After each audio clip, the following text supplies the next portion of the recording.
देख रहे हैं हॉरर हाई। दोस्तों, आज की कहानी बहुत ज़्यादा इंटरेस्टिंग कहानी है। इसे पूरा सुनिएगा। आज की कहानी है मान सिंह की, जो कि एक गलत काम करने वाला इंसान था। हर जगह चोरी चकारी और उसका दिमाग उल्टे सीधे कामों में ज़्यादा लगता था। एक बार वो गांव में चोरी करके पकड़ा गया और उसको जेल हो गई।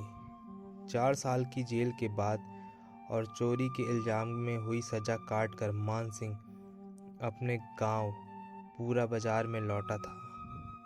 गांव में आते ही उसने आदत के अनुसार सबसे पहले वो जुआ खेलने पहुंचा और शाम तक उसने सारे पैसे जुए में उड़ा दिए थे।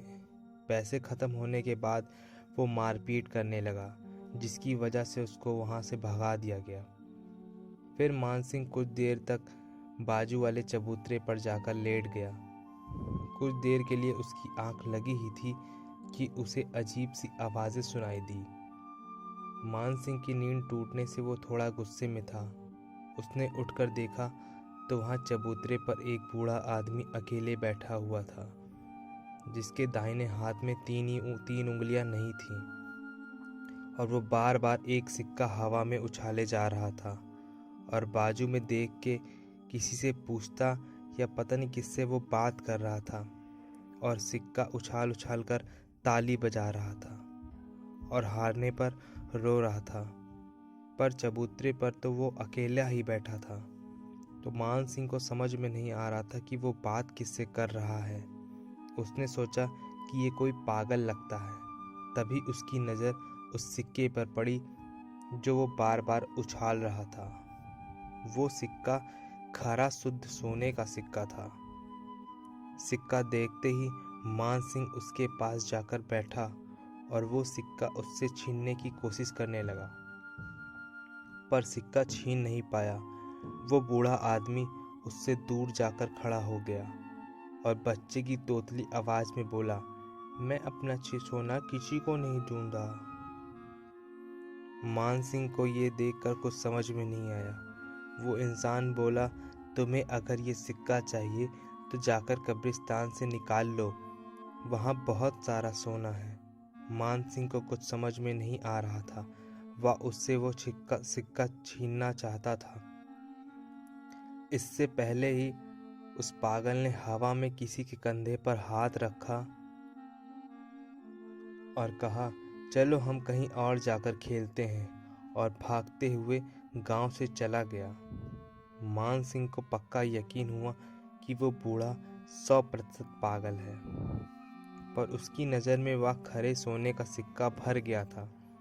उसके बाद वो घर पर लौटा, पर अभी भी उसके दिमाग में उस पागल बूढ़े की कही बात और सोने का सिक्का घूम रहा था। बिस्तर पर लेटे लेटे रात भर वो कब्रिस्तान और सिक्के के बारे में सोच रहा था।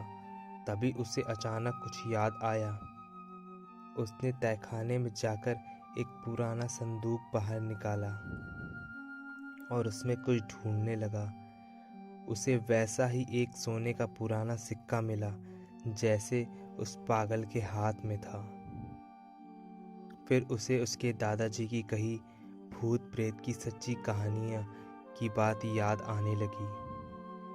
कई सदियों पहले गांव में जब लोग मरते थे, तब उनके मुख में सोने का सिक्का या सोने की कोई चीज रखकर उन्हें जंगल वाले पुराने कब्रिस्तान में दफनाया जाता था।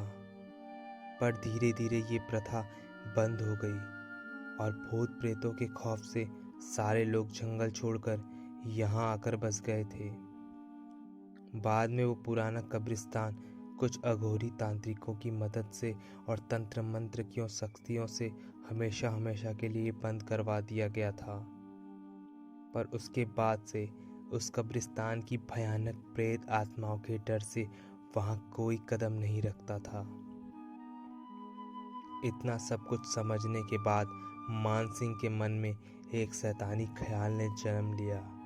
उस कब्रिस्तान में से सोना निकालने का ख्याल। उसने उसी रात तहखाने में खुदाई का सामान, मसान और कुल्हाड़ी ली और चल पड़ा अकेले ही मुर्दों को जगाने। रात के लगभग 12:30 बजे उसने बड़ी सावधानी से गांव पार किया और थोड़ा दूर जाके मशाल जलाई। कुछ ही समय में वो कब्रिस्तान पहुंचा और बिना किसी भूत प्रेतों और डर की परवाह किए उसने पहली कब्र खोदी। उसमें से एक बच्चे का कंकाल निकला। मान सिंह ने कंकाल के मुंह में उंगलियां डाल के वो सोने का सिक्का निकाल लिया। उसी वक्त उसे हवा में अचानक बहुत ज़्यादा ठंड महसूस होने लगी। कहते हैं ना, अगर आसपास कोई भूत प्रेत का साया हो तो अचानक ही गजब की ठंड महसूस होने लगती है। ये उसी का संकेत था। पर मान सिंह के आंखों पर लालच का पर्दा लगा हुआ था। सोने के अलावा वो किसी और के बारे में सोच ही नहीं पा रहा था। फिर उसने एक और कब्र खोदकर कंकाल के मुंह से सिक्का निकाल ही लिया।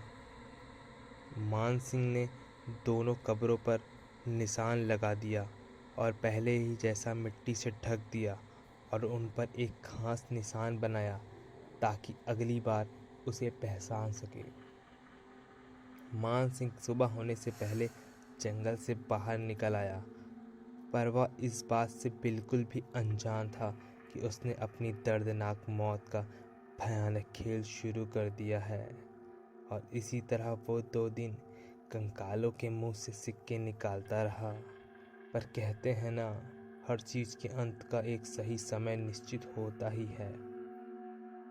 वैसे ही सबका अंत उसी रात को होने वाला था, क्योंकि वो रात अमावस्या की थी, मतलब सारी काली शक्तियों के जागने का समय। मान सिंह हमेशा की तरह आधी रात को कब्रिस्तान में पहुंचा। अब तक उसने 5 कब्रों में से सोना निकाला था और इस बार उसने 6वीं कब्र खोदनी शुरू की। और जब उसे कंकाल मिला तब हमेशा की तरह उसने खोपड़ी के मुंह में उंगलियां डाली और वह सोने का सिक्का ढूंढने लगा। तभी उसकी उंगलियों को उस कंकाल के मुंह में कुछ अजीब सा महसूस होने लगा और अचानक उस कंकाल का जबड़ा कस गया और किसी जाल की तरह उसकी उंगलियां उसमें फंस गई। भय से मान सिंह को पसीना छूटने लगा। तभी उस कंकाल के हाथ पांव हिलने लगे और अचानक उसे पूरे कंकाल में जैसे जान आने लगी। वो धीरे धीरे पूरी ताकत के साथ जमीन पर बैठे हुए मान सिंह को भी अपने साथ खड़ा कर दिया। डर से मान सिंह की चीख निकल गई। उसने एकदम सामने एक प्रेत का कंकाल देखा था। तभी उसे पीछे किसी के होने का एहसास हुआ और जब वो पीछे मुड़कर देखा तो क्या पाया, उसकी रूह कांप उठी थी, क्योंकि उसने आज तक जितनी भी कब्रों से सोना निकाला था वह सारी कब्रों के कंकाल मिट्टी से एक के बाद एक बाहर निकल रहे थे। ये दृश्य दिल दहलाने वाला था। धीरे धीरे सारे कंकाल उसकी तरफ चलकर आ रहे थे, पर असली डर और दर्द के एहसास से मान सिंह को तब एहसास हुआ जब उसको अपनी उंगलियों के ना होने का एहसास हुआ। उसके दाहिने हाथ की 3 उंगलियां उस कंकाल के दांतों में थी और वह उसे चबा चबा कर खा रहा था। मान सिंह खून से सना हाथ लेकर जमीन पर गिरा और भागने की कोशिश करने लगा, पर वह चाहकर भी वहां से भाग नहीं पा रहा था, क्योंकि डर के मारे उसके पैरों से जान निकल गई थी। फिर एक के बाद एक सारे प्रेत इसके इर्द गिर्द खड़े हो गए और पूरे जंगल ने एक दर्दनाक चीख सुनी। और अब हर रोज मान सिंह जेब में 6 सोने के सिक्के लेकर गांव में घूमता है और अकेले में ही लोगों से बात करते दिखाई देता है, क्योंकि उस कब्रिस्तान के सोने पर एक भयानक श्राप था। जो भी वहां से सोना चुराने का अपराध करता था, कब्रिस्तान के भूत प्रेत उसे पागल कर देते थे। मतलब जिन कंकालों का सिक्का निकाला जाता था वह उनकी आत्माएं जो थी वो सिक्का निकालने वाले के साथ जीवन भर के लिए बातें करती रहती थी। और मान सिंह हमेशा हमेशा के लिए पागल हो चुका था और वो अकेले में ही किसी से बड़बड़ाता रहता था। तो दोस्तों, आज की कहानी यहीं पर समाप्त होती है। अगर ये कहानी अच्छी लगी होगी तो कमेंट करके बताइएगा, नहीं भी अच्छी लगी होगी तब भी कमेंट करके बताइएगा, और चैनल को सब्सक्राइब करके जाइएगा। बहुत मेहनत लगती है दोस्तों, आप लोग चैनल सब्सक्राइब नहीं करते हैं। मिलते हैं कल एक नई कहानी के साथ, तब तक आप सभी का दिन शुभ हो।